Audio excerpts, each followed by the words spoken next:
Hello everyone.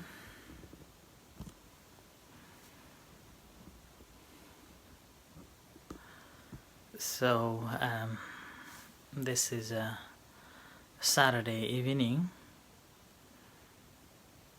and it's been a while that I haven't explained or answer any questions that you have sent to me. So I thought that this is the time that I will be here answering your questions. So if you have any questions, please do text me on this live. Over this a few weeks time, there are so many feedbacks came through, and I feel very pleased to hear that all those talks and guided meditations are helping to so many people. There was one particular question that I was asked, that in the practice of a meditation, sometimes able to be mindful and other time cannot. And when unable to be mindful of the primary object, generates resistance and anger. How should be practiced? Now, first thing we have to understand that the practice of a meditation is to understand things as they truly are, as they occur. And yes, we have a primary object to focus on, and we have used or we have chosen to pay attention to on the primary object, and that is to train our mind. But this is not the end of the practice.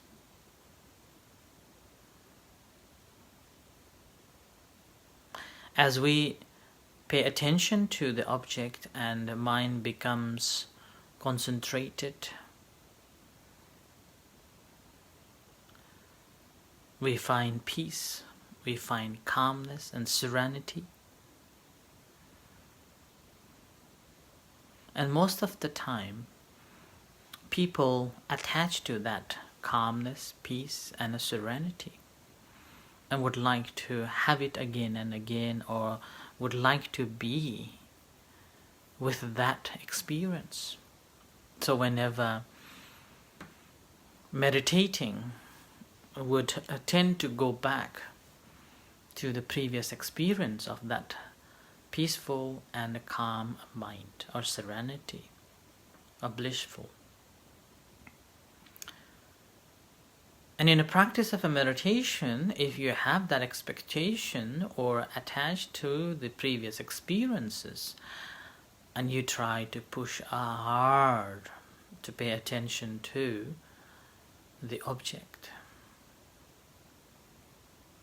and because of the desire that you have, that the expectation that you have created, that today I am going to have this same or similar peace and a calm mind, then that moment you cannot relax your mind, you cannot relax your body, and your mind simply distracted. And that moment, the more you push yourself to pay attention to the object, the harder it becomes. And when it becomes harder and harder, then it generates the anger, the resistance, more frustration arises.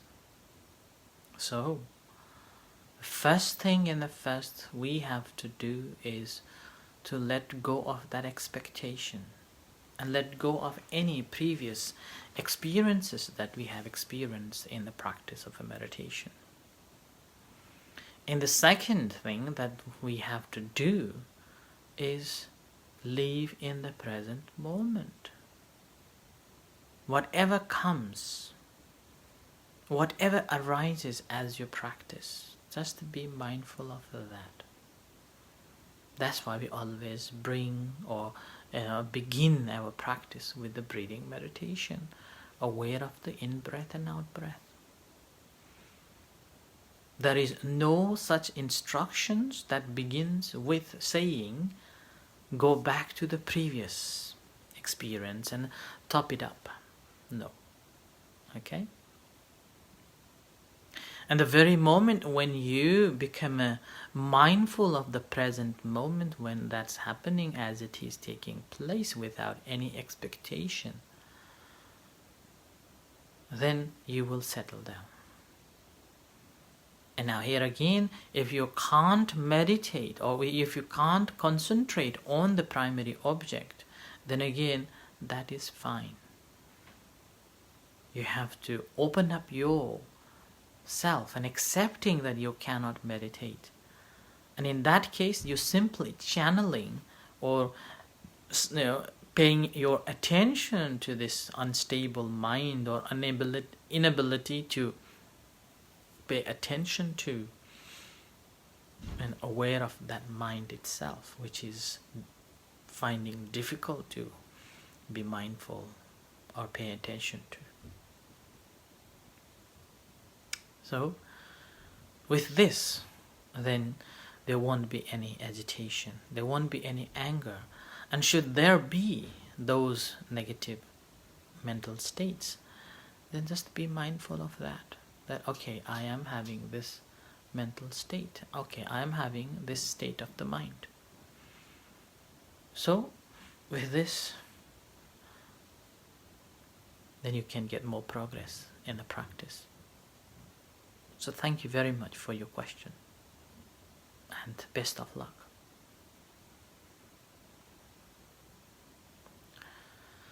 The second question was that between incoming breath, outgoing breath, or paying attention to the incoming breath and outgoing breath, and the rising, falling of abdomen, which one is the best and which one should practice?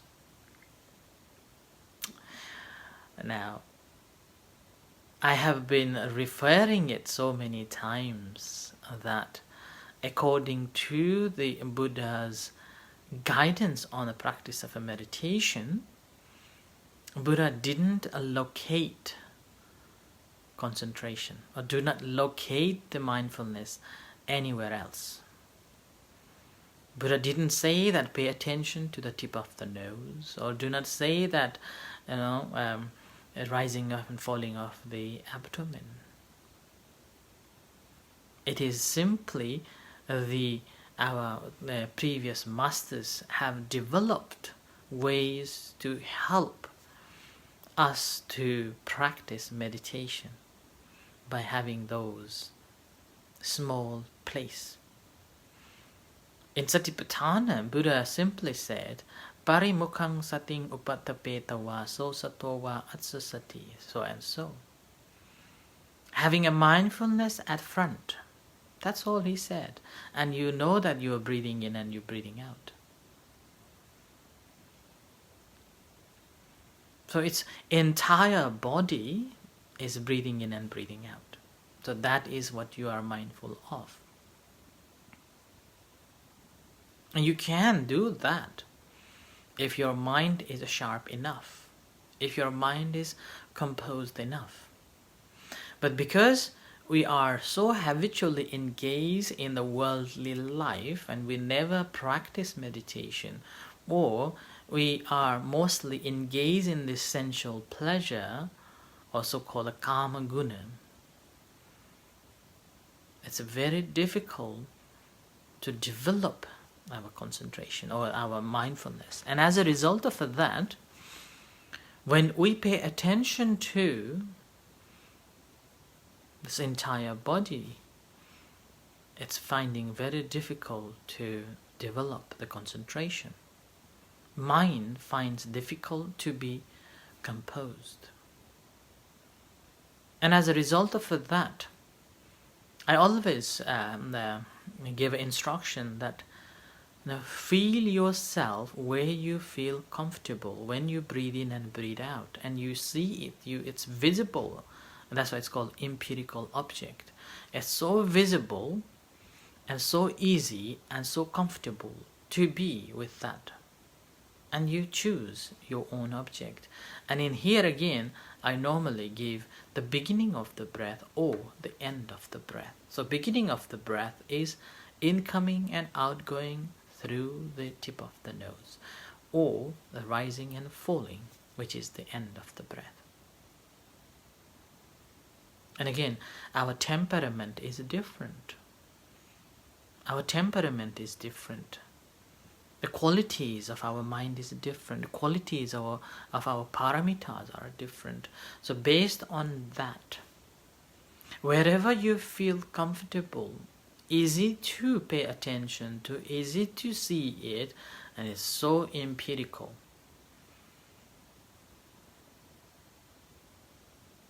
Make it as a primary object. And pay attention to the primary object and working with the primary object. And sometimes, when you are paying attention to the primary object, and gradually as your mind settles down, composed, my second instruction normally would be open your senses. So allowing the senses to work, allowing senses to absorb, but you become an observer, you become a gatekeeper. You know what's coming in and what's going out. You know how things is affecting and how things is influencing you. And you simply know that. And that is a real vipassana. Seeing things as they truly are, as they occur through your senses. And that is what is known as the world. A world is how we perceive through our senses. So that's why it doesn't matter you start from the tip of the nose or the rising falling of abdomen, but my instruction or a guidance to you would be choose one of them, either the breath or the abdomen rising falling. Do not mix. Do not go on today I go with the rising falling and tomorrow I go with the breathing in and breathing out. No. Choose one of them and work with that. Work with that until you become familiar. And once you become familiar and once you have understood, doesn't matter. It works. And I have tried, I have done it, and I'm doing it. And nowadays, it's no problem with me at all. Yeah? So that's why, don't worry. Yeah? Don't worry, be happy. Take one object, work with it. Yeah? Work with that. So that's the second question I was asked. And I wanted to share the question, answering that. Yes, so any other questions, if you have, just text me, and taking opportunities, I will answer like on live or answering, texting you back. So again, now I will stay another few moments, and if you have any questions, just type it, and then in this comment I will able to see, and then I will answer it for you.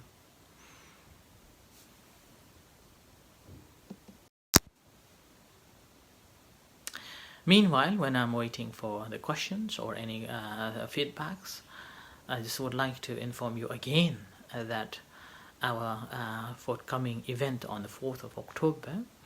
And due to the government's guidelines, we have to limit the numbers. So whoever would like to come to join, please register your name.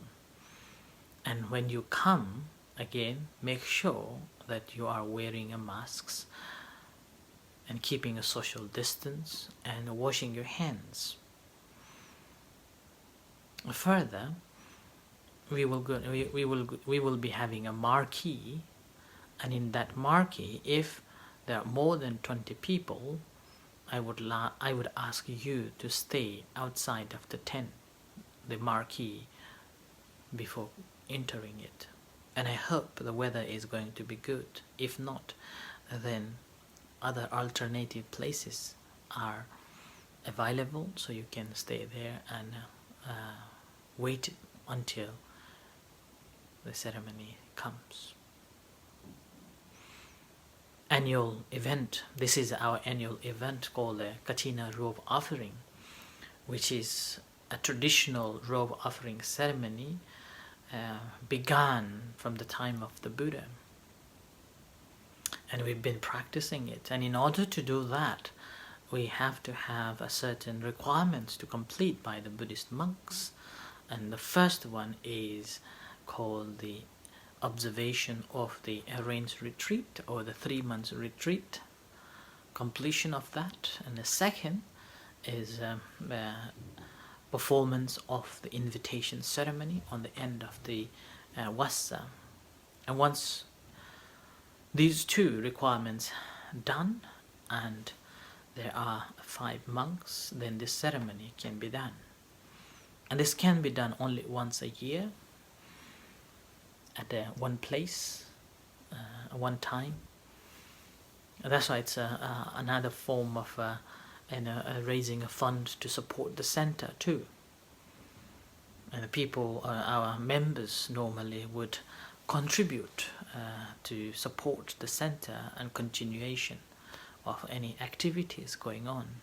And that's why it's also become a form of raising of funds to support the center. But unfortunately, despite being an annual event and a very important event, unable to organize it as a proper ceremony. So, if you are coming to join, just let us know. And if you come, mindful of your all the social distances. So Simone from Italy asks, in this period it is pretty difficult not to listen to the many information medias are throwing at us about the actual situation. I find quite difficult to find on the present moment.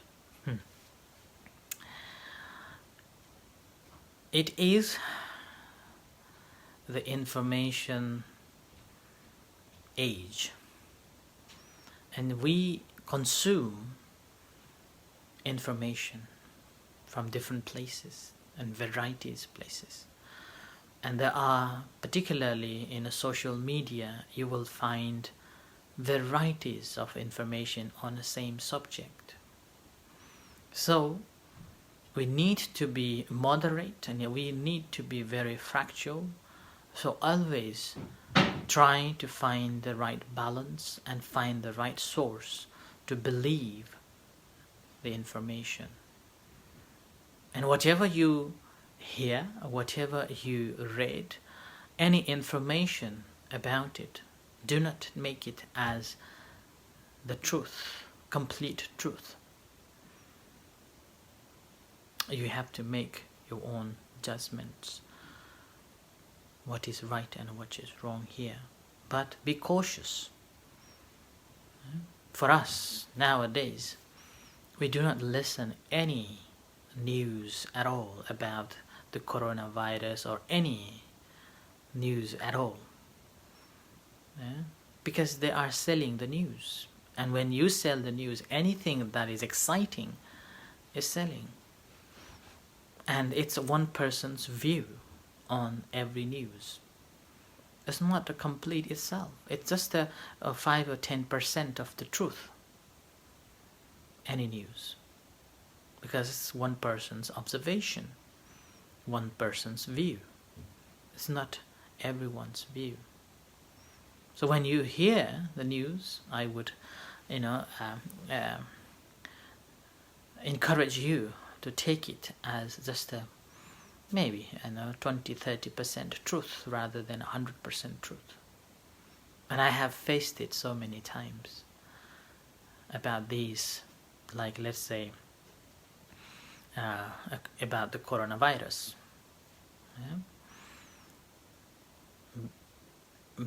The beginning of this year, the UK government announced that traveling to Thailand was not good and should be precautious because of the coronavirus spread. But I went there and found everything normal. And all the news that was broadcast in BBC, there's only half or maybe less than a half true. I was perfectly fine over there, and only that time 6 people affected by the coronavirus. And they have all introduced to use the masks at that time. That was February, March. Whereas in the UK, number of positive results sky high, grown so much. And similarly, a few years ago, I went to Myanmar. In the West, the information about the Myanmar is so bad because of the military government, and tourists were not encouraged to visit, and it's so dangerous, and people would not travel. But when I went to Burma or Myanmar, I feel so safe, I feel so good, and we travel free, no problem at all. No problem at all. And that's again a mispresentation of the information based on one individual's view on the country. And that's again same with the China, about the Chinese government.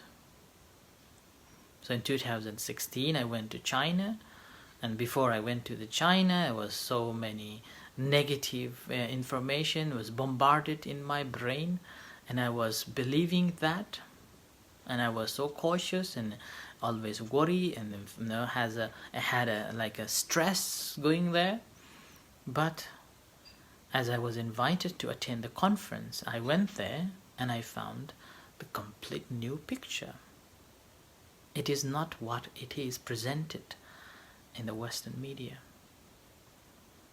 About Buddhism, again, what we read and what is presented in China is completely different story.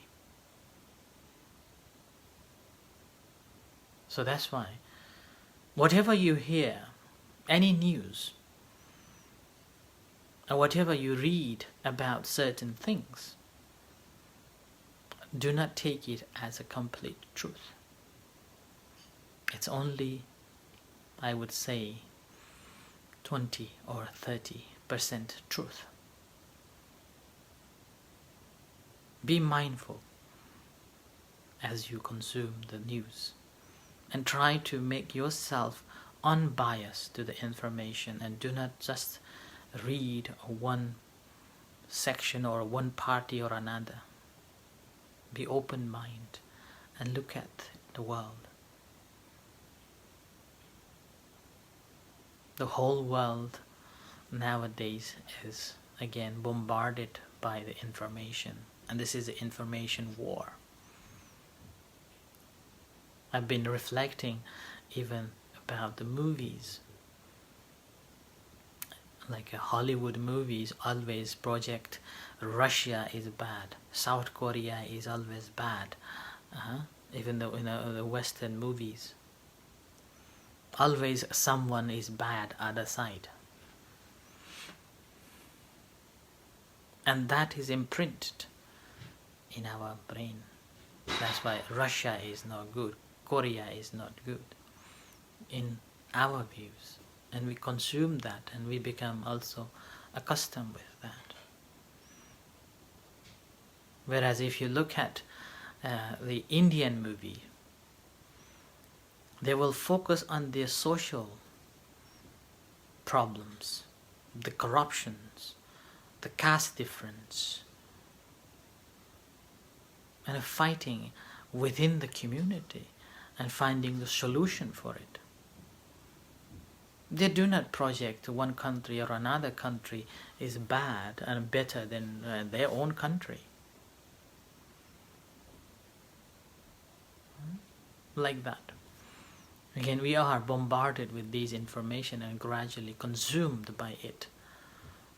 So the best way is, rather than exploring about out over there, be yourself, protect yourself.